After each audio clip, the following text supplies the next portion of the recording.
కాలానికి వదిలేయాలా. కొన్నిటిని నువ్వేం చేయలేవు. ఇందాకనే చూసిన పేషెంట్ అని నేను, లివర్లో క్యాన్సర్, కీమోథెరపీ తీసుకుంటున్నారు, 6 కీమోథెరపీలు అయిపోయినాయి. ఆందోళనగా ఉంది పేషెంట్కి. నయమైద్దా నయం కదా, నయమైద్దా నయం కదా, నయమైద్దా నయం కదా, టెన్షన్. లివర్ క్యాన్సరు అడ్వాన్స్ అయితే బతికే సమస్య లేదు, 6 నెలల్లో చచ్చిపోతారు. నా దగ్గర ఉన్న సైన్స్ అది, నాకు ఆన్సర్ తెలుసు. అది ఆ మనిషికి వస్తే చచ్చిపోతారా, నీకు వస్తే చచ్చిపోతారా, నాకు వచ్చినా చచ్చిపోతారు.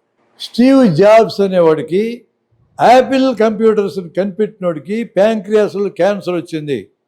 ఆడికి కూడా తెలుసు చచ్చిపోతారని. ప్రకృతి నియమం. అడ్వాన్స్డ్ క్యాన్సర్ వస్తే బతికే సమస్య లేదు. మనం ఏం చేస్తాం, చివరి దశలో ఊపిరి ఆడకపోతే ఆసుపత్రిలో చేరుస్తాం. చచ్చిపోతాడయ్యా అతను. ఎందుకు ఆసుపత్రిలో చేరుస్తాం?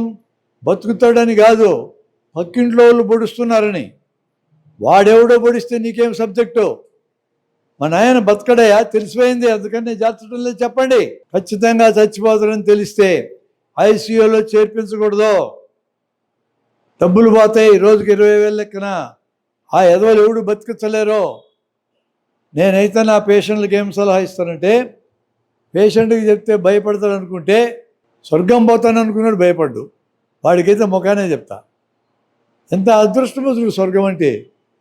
నువ్వు చచ్చిపోతావా, నువ్వు 6 నెలల కంటే బతకమని చెప్తే, సరేలే సార్ స్వర్గం పోతాలే, దేవేంద్రుడి దగ్గర కూర్చుంటాలే అంటాడు. వాడితో గొడవలేదు.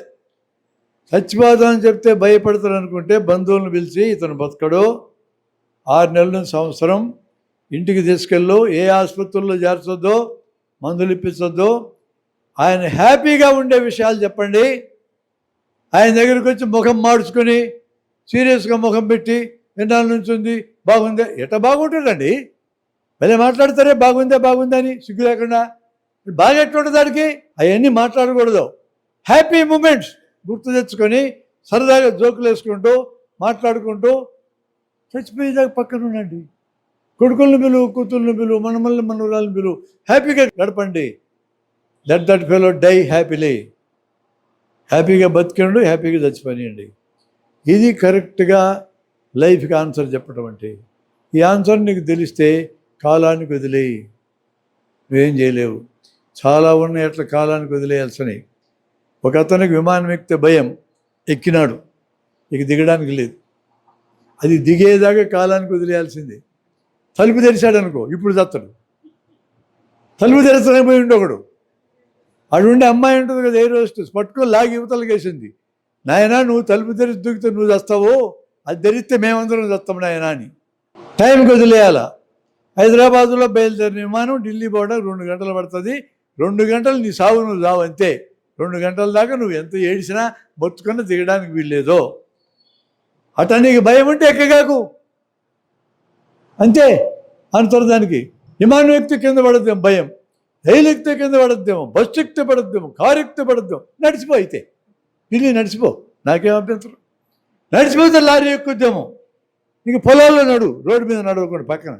ముళ్ళు గుచ్చుకుంటే ఏమో, ముళ్ళు గుచ్చుకొని ఇనుప బూట్లు వేసుకో, బరువు అవుతాయి కదా.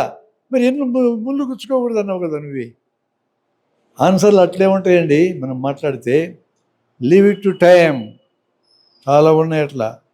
పరీక్ష రాసిన ఇట్టిట్టు కొట్టుకొని 2 ప్రశ్నలు తప్పు రాసినని ఇంకెందుకు ఏడుస్తావు? అయిపోయింది, అది కాగితం వెళ్ళిపోయింది.